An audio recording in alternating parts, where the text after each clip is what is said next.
আছে তোমাদের কাছে গর্ব করার মতো? হাইয়া আলাস সালাহ, ঘাড় ফিরিয়ে চলে যাচ্ছ, এই গর্বের দিন টিকে থাকবে তো? You will be very proud for this that I am a very young and study. এটা ঠিক থাকবে তো?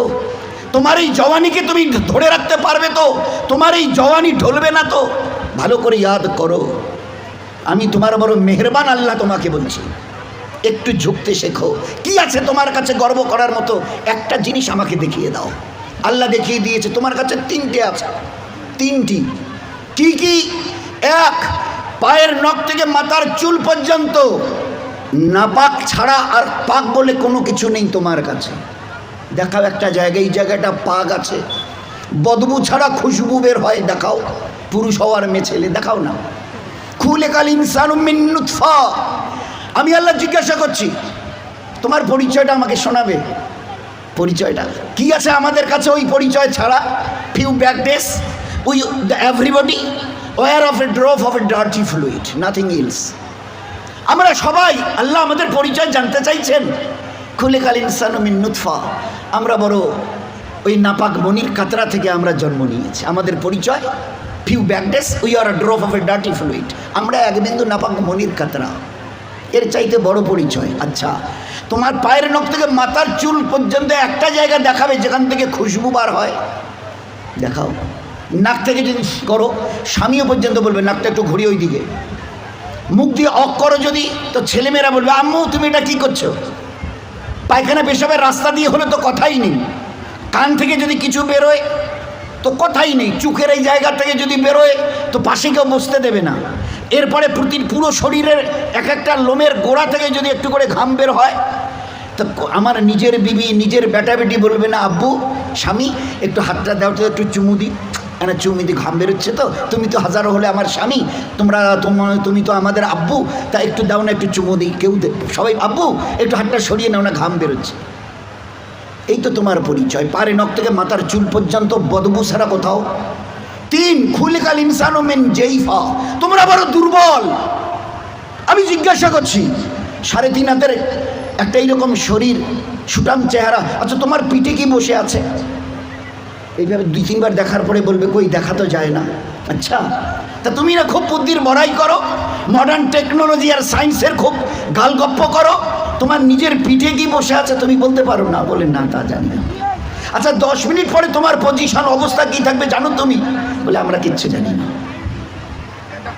বাজারে যাবে বলে ব্যাগ নিয়ে মোটর সাইকেলের হুকে আটকে দিয়ে স্টার্ট করে খালি বাজারে গিয়ে স্ট্যান্ড করে খালি পা দিয়ে স্ট্যান্ডটাকে খালি ঠিক করে দিয়েছে, পিছন থেকে একটা গাড়ি এসে ধাক্কা দিল আর সঙ্গে সঙ্গে ডেথ। লাশ নিয়ে বাড়ি চলে গেল। এসছিল বাজার করতে, বড় ঝোলা নিয়ে এসছিল, বড় আশা করে মেহমান অপেক্ষা করছে বাড়িতে। বাজার থেকে ব্যাগে বাজার যায়নি, তার লাশ চলে গেছে বাড়িতে।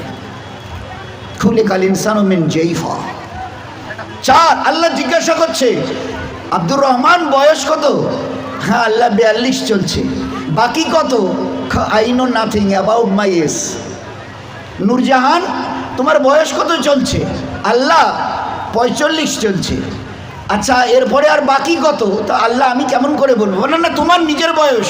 তাহলে তা তো জানি না। এই তো তোমার অবস্থা, এই তো তোমার অবস্থা। তুমি এক বিন্দু নাপাক, তুমি বড় দুর্বল, তুমি বড় বদবুদার, আর তুমি তোমার নিজের 10 মিনিট পরের অবস্থা তাও তোমার জানা নেই। এরপরেও যে আল্লাহ তোমাকে তিলে তিলে তার দয়ায় এই সেকেল সুরত আর এইরকম হায়াত দিয়েছে, একবারও তার কথা ভাবো না, একবারও তার কথা ভাবো না যে কত দয়ায় তিনি তোমাকে প্রতিপালিত করেছেন। দেখবেন সবাই, আমরা তো ওই সময় থাকি না, ওখানে মেয়েরাই থাকে। বাচ্চা যখন জন্ম নেয় না, তো যারা দাদি নানি চাচি যারা ওখানে ভিতরে থাকে, ও তারা এবারে বাচ্চা বের হবার পরে এবারে হাতটার নখগুলো ভালো করে দেখে টাকে, কান টানগুলো ঠিক আছে কিনা, সব কিছু চোখ টোকগুলো, হ্যাঁ ঠিক আছে গো, ঠিক আছে, খবরদার বাচ্চা ছেলে হয়েছে মেয়ে হয়েছে, ঠিক আছে, সব ঠিক হয়েছে, সব আছে, চোখ আছে, বুরু আছে, মাথায় চুল আছে, হাত পা ওর নখটুকু পর্যন্ত বেশ গজিয়েছে। আচ্ছা তো মুখের দাঁত কটা নেই কেন? কখনো ভেবেছ? এ জগতের ইনসান ভেবেছ কখনো? সব বলছে ওকে, আচ্ছা দাঁত কটা যে নেই? আল্লাহ জবাব দিয়েছে তোমাকে বাঁচাবার জন্য ওই সময় তোমার মুখে দাঁত কটা, যে আল্লাহ তোমার সব কিছু দিয়েছি, হাতের পায়ের নখ পর্যন্ত আছে, 2-4-5 দিন পরে কেটে দিতে হয়, সেখানে দাঁত কটা দিইনি কেন? তোমাকে বাঁচাবার জন্যে। আমাকে চেনো আমি কত বড় মেহেরবান তোমার জন্যে। শুধু তোমাকে বাঁচানোর জন্যে তোমার মায়ের পেট থেকে বেরিয়ে আসার সময় তোমার মুখে দাঁত কটা দিইনি। যদি দাঁত কটা পেতে না, তো মায়ের সিনার ওই নরম গোশে স্তনে কামড় দিয়ে দিয়ে ক্ষতবিক্ষত ঘা করতে, 3-4 দিন ওইভাবে ঘা তাজা হওয়ার পরে মায়ের চোখের সামনে তুমি তরপাতে, জবাই করা মুরগিকে যেভাবে তরপাতে দেখো, ওইভাবে মায়ের সামনে তরপাতে, আর তরপাতে তরপাতে মরে যেতে তুমি। তোমার মা একটাবার বুকে তুলে তার নিজের সিনা তোমার মুখে লাগাতো না, এই জন্য তুমি কামড় দিয়ে ঘা করে দিয়েছো। আমি বাঁচাবার জন্যে সব কিছু তোমার মায়ের পেটে বানিয়েছি, পুরো ফিগারের যা কিছু প্রয়োজন, each and everything has been given from myself, শুধুমাত্র except your teeth, তোমার দাঁত বাদ দিয়ে, যেখানে আমি তোমাকে আমার দয়ায় বাঁচাতে চাইছিলাম, ওই জন্য দাঁত কটা দিনই, নয়তো মায়ের স্তনকে কেটে ছিন্ন বিচ্ছিন্ন করতে, মায়ের চোখের সামনে তরপাতে তরপাতে তুমি মরে যেতে। একটাবার চিন্তা করেছো আমার কথা? তোমার প্রতি কত দয়া করেছি। ফের এই বাচ্চাটা হাদিসে পাকের মধ্যে এসে আস্তে আস্তে যখন বড় হয়, তার বুবুকে, ভাইকে, আব্বাকে কিছু খেতে দেখে, শব্দ এর কানে আসে, আমারও ওই রকম দাঁত থাকলে আমিও খেতাম। আল্লাহ বলে, হাদিসে পাকের কথা বলছে, আল্লাহ বলে তুই একটু সবর কর, কারণ এখন তোর অতটা হুশ আওয়াজ হয়নি, এখনই যদি দাঁত দিই মায়ের স্থানে কাপড় দিবি, একটু সবর কর, এই 7-8 মাস 9 মাস 10 মাস হোক না, একটু যখন, তারপরে আমি দাঁত দেবো। গোস্তের ওই নরম জায়গা থেকে আস্তে করে বাবা মা সব খুশি, আম্মা তোমার নাতির দাঁত গজিয়েছে শুনেছ? আচ্ছা, 2টো দাঁত গজিয়েছে, তো উঠতে দেখে সবাই খুশি। আচ্ছা, কখনো ভেবেছ এই দাঁতটা বাড়তে বাড়তে এই পর্যন্ত বারবার পরে আর বাড়ে না? Why? What is the reason of it? Who will give the answer? Who will give the answer? Anybody else of this world? আছে কেউ দুনিয়াওয়ালা, ও মডার্ন সায়েন্স, মডার্ন টেকনোলজিওয়ালা, এই দাঁতকে গজাতে থেকে খুশি হয়েছো? বাড়তে বাড়তে এই পর্যন্ত বেড়ে গেছে, তারপরে আর বাড়ে না। কোন দুনিয়ার মডার্ন টেকনোলজি এর পিছনে কাজ করেছে বলো না? দেখেছো আমার দয়া? তারপরেও যদি যেভাবে বাড়ছিল, যদি আর 6টা মাস বাড়তো না, তোমার নিজের চেহারা আয়নায় দেখলে তুমি একবার দেখে আটকে উঠে বেহুশ হয়ে মরে যেতে, অজ্ঞান হয়ে মরে যেতে। কি বিকট চেহারা! নিচের দাঁতগুলো বেড়ে গিয়ে এইরকম, উপরের দাঁতগুলো বেড়ে গিয়ে এইরকম হতো তোমার চেহারাটা, বিকট একটা চেহারা হতো। আমি ওটাকে কন্ট্রোল করেছি। এই বাচ্চা তখন 7, 8, 10 মাসের, 1 বছর 1.5 বছরের বাচ্চা দেখে দাদা কি যেন, ভাইজান যেন কি কর্মর করেছি বলছে, বুবু যেন কি একটা খাচ্ছে শক্ত মতো, আব্বু যেন কি একটা শক্ত মতো চিবোচ্ছে, শোনা যাচ্ছে। আসমান থেকে আওয়াজ আসে, তুই একটু সবর কর না, তোকে হালকা জিনিস খাওয়ার জন্য যে দাঁতটা এখন দিয়েছে ওটার নাম হচ্ছে দুধ দাঁত, এর ক্যাপাসিটি কম, হালকা জিনিস চিবোতে পারবি, শক্ত জিনিস চিবোলে না ও দাঁত ভেঙে যাবে, তো তুই একটু সবর কর। ফের কদিন পরে একটা করে নড়া শুরু করে, আম্মু এ দাঁতটা নড়ছে, ফের একটা করে 32 টাকা আমি ট্রান্সফার করি, ফের ওখান থেকে গজানো শুরু করি। এইবারে তুমি নিজের দাঁত দিয়ে যত শক্ত হাড় হোক, পেয়ারা হোক, যা কিছু মন চায় খুব কড়মড়িয়ে চিবিয়ে খাও, কোনো অসুবিধা হবে না। এত বড় দয়ার দান দেখেও তুমি একটাবার আমার সামনে ঝুঁকাবে না? আচ্ছা, আমার কাছে তোমাকে ফিরে আসতে হবে না? বলো যে ফিরবে না? আজ তুমি আস্তিন গোটাও, লাল চোখ দেখাও, আমার জমিনে দর্প ভরে পা রেখে চলো। আচ্ছা, তোমার কি মনে হয় তুমি আমার সঙ্গে মোকাবেলায় আসবে? তোমাকে সেজদা করতে না, ওসব আমাদের দ্বারা হবে না। হয় কি আছে তোমার কাছে গর্ব করার মতো? আর আমার সঙ্গে তুমি পাল্লা দেবে, মোকাবেলায় আসবে, কি আছে তোমার কাছে বলো না? এর মাস আজকের যেটা ফুলছে মাসল, এটাকে না আর এই দিকে ঝোলা মানে ফুলাতে পারবে না। শত চেষ্টা যদি করো তো উপরের দিকে নয়, নিচের দিকে ঝুলে থাকবে। যে দাঁত আজকে কর্মড়িয়ে অন্যের দিকে লাল চোখ করে তাকাও, এই চোখ আজ বাদে কাল ঝাপসা হবে। এ দাঁত তোমার কাছ থেকে তোমাকে জিজ্ঞাসা না করে বিদায় নেবে। এ কালো চুল তোমাকে না বলে সাদা হবে। এ শক্ত বডির মাসেল এ তোমাকে না জিজ্ঞাসা করে গোস্ত আস্তে আস্তে চামড়া ঝুলে থাকা শুরু হবে। আমার কাছে কি তোমার কাছে আছে মোকাবেলা করার মতো? কিছুই আমি করব না, শুধু তোমার বয়সটুকুকে একটু যদি বাড়িয়ে দিই। ও আম্মেরহু নুন্নাক্কিসহু ফিল খালক, মায়ের পেট থেকে বের হয়ে যেভাবে মুখ থুবড়ে পড়েছিলে, নিজের পায়খানা নিজের হাতে ওইভাবে ছেনিয়ে নিজের মুখে দিয়েছিলে না, আমাকে তুমি কি দেখতে চাও? একটু যদি হায়াতটুকু বাড়িয়ে দিই মুখ থুবড়ে পড়ে থাকতে হবে। পাশ দিয়ে কেউ হেঁটে যেতে রাজি হবে না, কারণ দেখলেই বলবে কেউ আমি একটু বাথরুম যাবো, আমার একটু হাতটা ধরে তুলে দাও তো। কেন কি তোমার ওই পিছনের দিন কটা মাসেল ফুলানো, লাল চোখ করা, জমিনে দর্প ভরে চলার ওই দিনগুলো কোথায় গেল আমি জানতে চাইছি। বলো না, আমি কিচ্ছু করবো না। একটা হাতি যদি এসে মশাকে বলে হ্যাঁ তুই নাকি আমার সঙ্গে নাকি পাল্লা দিবি, তা আমি তো চিন্তা করে কুল পাচ্ছি না, তোকে যে মারবো কোথায় মারবো। আচ্ছা, একটা হাতি যদি মশাকে মারতে চায় কোথায় লাদ মারবে বলেন তো? তো আল্লাহ যদি আমাদের মতো 3 হাতের একটা কমজোর নাপাক ইনসানকে আল্লাহ যদি টোকা দিতে চায়, তো আল্লাহ কি তোর কোথায় টোকা দেবো বলতো? আমি আল্লাহ শত আসমান জমিনকে একদিন আমি আমার হাতের তালুতে নেব। লিল্লাহিল ওয়াহিদিল কাহার, শত আসমান ও জমিনকে আমি একদিন আমার হাতের তালুতে। ও আল্লাহ কত বড়! আর ওই আল্লাহর মোকাবেলায় যদি আমি আসি তো আল্লাহ কি বলবে? ওই হাতির মতো মশাটাকে যদি বলে হ্যাঁ তোরে আমি কোথায় ধরি আর কোথায় মারি বলতো? আর এই মশা যদি দ্বন্দ্ব নেয়, হ্যাঁ হ্যাঁ আসেন না হোক, মোকাবেলা হয়ে যাবে। তো বলেন আজকের খুব চিন্তা করি, আমি যদি হায়াতটুকু বাড়িয়ে দিই মুখ থুবড়ে পড়ে থাকবে আর নিজের হাতে পায়খানা ছানবে, পাশ দিয়ে কেউ যেতে রাজি হবে না। ওই দেখলে ডাকবে আসুতে মুখানা ধরো তো না, বাথরুম না বসি তুলো তো। কারণ তোমার ওই দিনগুলো কোথায় গেল? এইরকম বুক ঠোকা দিনগুলো তোমার কোথায় গেল? দোস্ত, ও দিন আসবে, ফের দুনিয়া থেকে বিদায় নিয়ে খোদার কাছে ফিরে যেতে হবে। আল্লাহ কুল্লু নাফসিন যায়কাতুল মাউত সুম্মা ইলাইনা তুরজাউন। কে আছো দুনিয়ায়?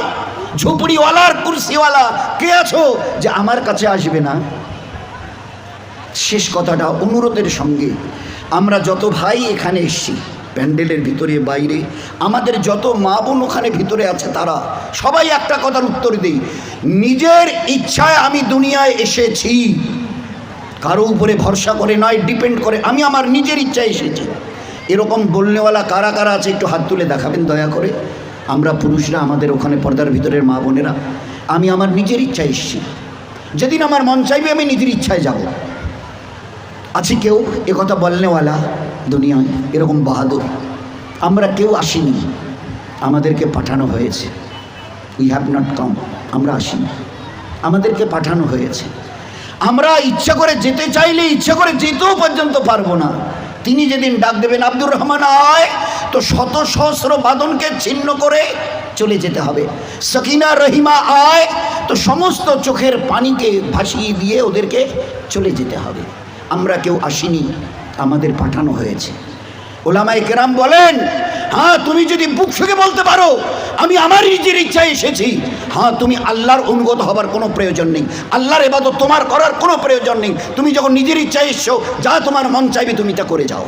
হ্যাঁ যদি বলো যে না আমি আমার নিজের ইচ্ছায় তো আসিনি, আমার দয়ালু আল্লাহ আমাকে বড় মেহেরবানি করে মানুষ করে দুনিয়ায় পাঠিয়েছেন, হয় আমি পুরুষ অথবা মেয়ে ছেলে, আজ এই 20, 30, 40, 50 বছরের হায়াত আমার, এই যে এটা আমি পেয়েছি, এটাও আল্লাহ পাকের আমার বড় দয়া মেহেরবানি। তা যদি না হতো, তো আমার আল্লাহ যদি দেখতে চাইতেন আমার মায়ের পেটে থাকাকালীন আল্লাহ ওখান থেকে আমাকে বিদায় করে দিতে পারত।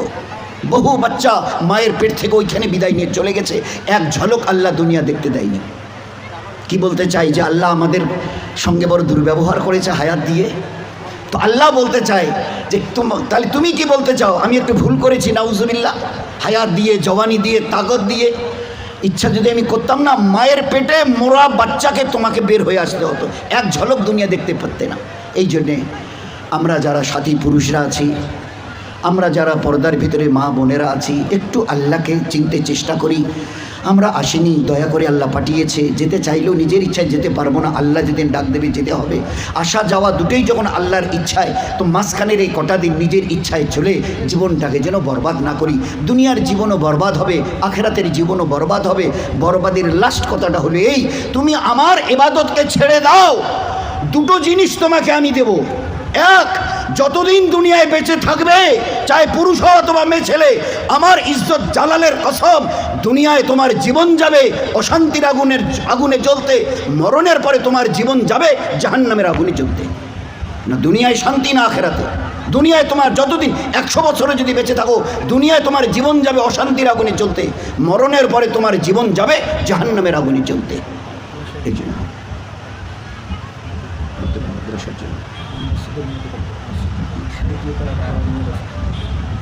তো ভাই, এই জন্যে আমরা আমাদের মা বোনেরা একটু হুঁশ করে চলি। দুনিয়ার জীবন আল্লাহ তছনছ করে দেবে যদি তার ইবাদতকে ছেড়ে দিই। ওটা আল্লাহর কথা বলছে হাদিসে কুদসি। আমার ইবাদত করো, জীবনটা তোমাদের ধন্য হবে, অন্তরকে শান্তি দিয়ে ভরিয়ে দেবো, আল্লাহ বলছে হাদিসে কুদসি দিয়ে। হে আদমের সন্তান, আমার ইবাদতের জন্য তৈরি হও, তোমাদের মুসিবতকে দূর করে দেবো আর অভাবকেও দূর করে দেবো, পেরেশানি দূর হবে। আর যদি আমার ইবাদত করতে রাজি না হও, শত সহস্র মুসিবতের দ্বারা অন্তরকে জর্জরিত করে দেবো। তো এই জন্য চেষ্টা করবো ভাই, ইনশাআল্লাহ। ও প্রথমের কথাটা মনে আছে, যে যত নিজের মাথাকে, পুরুষ অথবা মেয়ে ছেলে, আমরা আল্লাহর কাছে যতটা ঝুঁকাবো তত বেশি আল্লাহ দুনিয়াতে ইজ্জতওয়ালা করবেন, আখেরাতে তার চাইতে লক্ষ কোটি গুণ বেশি আল্লাহ ইজ্জত দিয়ে 8টা জান্নাতের দরওয়াজা আমাদের জন্য খুলে দেবেন। চেষ্টা করবো ইনশাআল্লাহ ভাই, সবাই চেষ্টা করব। আচ্ছা, কারা কারা চেষ্টা করবে একটু হাত তুলে দেখাই না। সবাই চেষ্টা করব ভাই। হ্যাঁ, আল্লাহ আমাদের সবাইকে তৌফিক দিক। এটা এই জন্যেই আমি যেতে চাই আর না চাই, যে জমিনের উপরে আজকে দর্প ভরে চলছে, কাল এই জমিনের নিচে আমাকে শুয়ে থাকতে হবে। শেষ কথায় আসি, মহাসবের ওই কথাটা, একটা মসজিদকে করবার জন্যে, মসজিদ আল্লাহর ঘর, এর চাইতে দামি জায়গা আর দুনিয়াতে নেই। হাদিসে পাকের মধ্যে এসে মসজিদ আল্লাহর ঘর। দ্বিতীয় হাদিসে পাকের মধ্যে এসে মসজিদ জান্নাতের টুকরা, মসজিদ জান্নাতের টুকরা। যে মসজিদকে মহব্বত করে আল্লাহ তাকে মহব্বত করেন। যে মসজিদে বারবার আসে, যে মসজিদে বারবার আসে, মসজিদ তার জন্যে খাস করে দোয়া করে। কে দোয়া করে ভাই? কার কথা বললাম? এই বলেন না, কার কথা বললাম? মসজিদ, তার যে বারবার মসজিদে আসে, মসজিদ আল্লাহর ঘর, তার জন্য দোয়া করে। বারবার যে মসজিদে আসে, আল্লাহর নবী বলছেন তাকে মকবুল হজের মতো সওয়াব দেয়া হয়। যে বারবার মসজিদে আসে, আল্লাহ বলে ও তো আমার পড়োশি, প্রতিবেশী, ও আমার মেহমান, খালি হাতে ফেরত দিতে আমার নিজের লজ্জা করে। তো দুনিয়াতে সবচাইতে আল্লাহর কাছে মেহবুব জায়গা হলো মসজিদ। আহাব্বুল বেলাদে ইলাল্লাহে মসজিদুহা, আফগাজুল বেলাদে ইলাল্লাহে মাসাকুহা। আল্লাহর কাছে দুনিয়ার মধ্যে, গোটা দুনিয়ার মধ্যে সবচাইতে দামি জায়গা হচ্ছে মসজিদ। আর এই মসজিদে যে কিছু হিস্সা নেয় আল্লাহর ঘরকে বানাবার, এ আল্লাহ আমি নাপাক, তোমার ঘর পাক, আমার থেকে জর্রা বরাবর তুমি যদি খিদমত নিয়ে নাও, এটা আমার উপরে তোমার বড় মেহেরবানি হবে। তোমার উপরে আমার মেহেরবানি নয়, আমার উপরে তোমার দয়া হবে। আমি একটা নাপাক ইনসান আর তুমি পাক, তোমার ঘর পাক। মসজিদ জান্নাতের একটা টুকরা, বাগান, জান্নাতের টুকরা। এই আল্লাহ আমার দ্বারা তুমি যদি একটু খিদমত নাও, তো এটা আমার জন্য বড় খুশকিসমত হবে। তো এই জন্য আল্লাহর ঘরকে, আল্লাহর ঘরের ওই মর্যাদায়, ওই জায়গায় রেখে আমরা যদি একটু কিছু করার এরাদা করি, এখন তো লম্বা করার সময় নয়, আরও উলামা হজরতরা আছেন, শেখ সাহেব এসছেন, তো সেই জন্যে একটা খালি ছোট্ট ঘটনা বলে শেষ করি যে আল্লাহর কারণে এরা 3 জন, ওই যাদের কথা বলি, ইমাম হাসান, হোসেন আর জাফর রাদিয়াল্লাহু তাআলা আনহু, এক বুড়িমার ওই বকরি জবাই করে খেয়ে দিয়ে চলে গেছে। বুড়িমাকে বলেছিল যদি কখনো মদিনায় আসো তো আমাদের সঙ্গে দেখা করিও। তা বলে তা তো বলতে পারবো না, আমরা থাকি কোথায়, আপনারা থাকেন মদিনায়। তো যাই হোক, আল্লাহর কি ইচ্ছা ছিল, মদিনায় চলে গেছে। ইমাম হাসান রাদিয়াল্লাহু তাআলা আনহু বাজারের দিকে যাচ্ছেন, একটা মেয়ে ছেলে, বুড়ি বয়স্কা, বাজার থেকে আসছে। উনি ভারী, মেয়ে ছেলেটাকে কোথায় যেন দেখেছি। ও হো, এ তো ওই মেয়ে ছেলে আমাদের হজের সফরে বকরি জবাই করে খাইয়েছে। বুড়ির কাছে গিয়ে সালাম, বুড়িমা আপনার বাড়ি কি মদিনায়? তাহলে না বাবা, আমরা অন্য এলাকার লোক, মুসাফির, এখানে এখন মদিনায় থাকি। আচ্ছা তুমি আমাকে চেনো? তা বলে না বাবা চিনি না। তো বলে 3 মেহমানকে তুমি একটা বকরি জবাই করে? হ্যাঁ, তা খাইয়েছিলাম। বলে ওই 3-এর আমি একজন। তা তোমার বুড়া মিয়া কই গো? তা বলছে বুড়া মিয়া ঝুপড়িতে থাকে, বড় দুর্বল হয়ে গেছে। তা তোমাদের চলে কি করে? বলে বুড়ো মিয়া ওই দিনের বেলা ওই উটের গোবর তুলে আনে, আর আমি ওটাকে চ্যাপটা করে শুকোই, আর মদিনার বাজারে গিয়ে বিক্রি করে যা পয়সা আল্লাহ দেয় তাই দিয়ে দুজনের কোনো রকম দিন গুজরান হয়। আচ্ছা, তোমার বুড়ো মিয়া উটের গোবর, কাঁচা গোবর নিয়ে আসে, তুমি শুকাও, মদিনার বাজারে বেচো, আর ওতে যা পয়সা করি একটু আল্লাহ দেয় তাই দিয়ে। আচ্ছা ঠিক আছে, বুড়িমা আসো। এবার বুড়িমাকে ডেকে নিয়ে বলছে, বুড়িমা এই বকরির পালে আমার 1000 বকরি আছে, এটা আমি তোমাকে দিয়ে দিলাম। তা বুড়িমা বলছে, বাবা আমরা গরিব বলেই তুমি মজাক করছো। বলে, না না বুড়িমা, তুমি কত এহসান করেছিলে, তোমাদের জীবন ধরনের একটা বকরিও আমাদেরকে জবাই করে আমাদের খাইয়েছিলে, দিনকে সামনে রেখে, দিনকে সামনে রেখে। তো এখানে আমার 1000 বকরি, এটা তোমাকে দিলাম। আর একটু দাঁড়াও। ঘরের ভিতরে দৌড়ে গেল ইমাম হাসান রাদিয়াল্লাহু আনহু, 1000 সোনার মোহর, সোনার মোহর 1000 এনে হাতে দিয়ে বলল, বুড়িমা এতে 1000 সোনার মোহর আছে এই থলেতে, এটাও তোমার। এইবারে দিয়ে একটু বাড়ির কাছে গিয়ে বলছে, ভাই হোসাইন ঘরে আছো? বলছে, হ্যাঁ ভাই আছে। বলে, বেরিয়ে আসো। বুড়িমাকে চেনো? বলে, না। বলে, ওই যে আমাদের হজের সফরে বকরি। বলে, আচ্ছা তা ভাই তুমি কি করেছো? ভাই হাসান তুমি কি করেছো? তা বলে, আমি 1000 বকরি আর 1000 সোনার মোহর দিয়েছি। ইমাম হোসেন রাদিয়াল্লাহু তাআলা আনহু বুড়িমাকে একটু ডেকে নিয়ে বলল, আমার এই বকরির পালে 1000 বকরি আছে, এটাও তোমাকে দিলাম, আর তুমি একটু থাকো। ঘরে গিয়ে ফের 1000 সোনার মোহর এনে বুড়িমাকে দিল। দুইজনে মিলে এবারে জাফর রাদিয়াল্লাহু তাআলা আনহুর বাড়ির সামনে গিয়ে দাঁড়ালো। তাকে ডেকে বললো, এই বুড়িমাকে চিনতে পারছো? তা বলে, না। বলে, আমাদের ওই বকরি জবাই করে। ওহো, এই বুড়িমা, তা তোমরা কি করেছো? বলে, আমরা দুই ভাই 2000 বকরি আর 2000 সোনার মোহর দিয়েছি। এবারে জাফর রাদিয়াল্লাহু তাআলা আনহু বুড়িমাকে ডেকে নিয়ে বলছে, বুড়িমা আমার এই বকরির পালে 2000 বকরি আছে, এটা তোমার। আর ঘরের ভিতরে গিয়ে এবারে ফের 2000 সোনার মোহর এনে এবারে বুড়িমাকে দিয়ে বললো, এটাও তোমার। তো বুড়িমা অতটা সোনার মোহর কী করে নেবে? 2000, 1000 আর 1000 কত হয় ভাই? 4000 সোনার মোহর। বলছে, আমি তো এতটা নিতে পারবো না গো, আমি কি করে নেবো বলো, আমি বুড়ি মানুষ। তো ইমাম হাসান রাদিয়াল্লাহু তাআলা বলে, বুড়িমা দাঁড়াও। কয়েকটা ছেলেকে ডেকে বলল, এ বাবুরা শোনো, আমরা তোমাদের বেতন দেবো, এই সোনার মোহরগুলো আর এই 4000 বকরি এখানে আছে, এগুলোকে হেঁকিয়ে নিয়ে এই বুড়িমা যেদিকে যায় তাদের বাড়ি পর্যন্ত পৌঁছে দিও, আমরা তোমাদের মজদুরি দেবো। এবারে বাড়ির কাছে গিয়ে বুড়িমা এবারে ডাকছে, ও বুড়া মিয়া ঘরের ভিতরে আছো, বার হও বার হও। তো একবারে বুড়ো মেয়ে তাড়াতাড়ি করে বেরো। বলে, কেন ভাবে ডাকছো গো? তা বলে, এতে 4000 বকরি আছে, আর এই যে ছেলেটার কাছে এই যে থলে দেখছো না, এতে 4000 সোনার মোহর আছে, এগুলো সব আমাদের গো। তো বুড়া মিয়া বলছে, এক পা কবরে চলে গেছে আর একটা পা নিয়ে কোনো রকম চলছি, এই বয়সে তুমি আমার সঙ্গে ইয়ার্কি করছো? তো বলছে, না না, আমি তোমার সাথে ইয়ার্কি করিনি, আল্লাহর দিনের নিসবতে একদিন একটা বকরি খাইয়েছিলাম মেহমানকে, মনে আছে তোমার? বলে, হ্যাঁ। বলে, আমাদের আল্লাহ ওই একটা বকরির বিনিময়ে দুনিয়া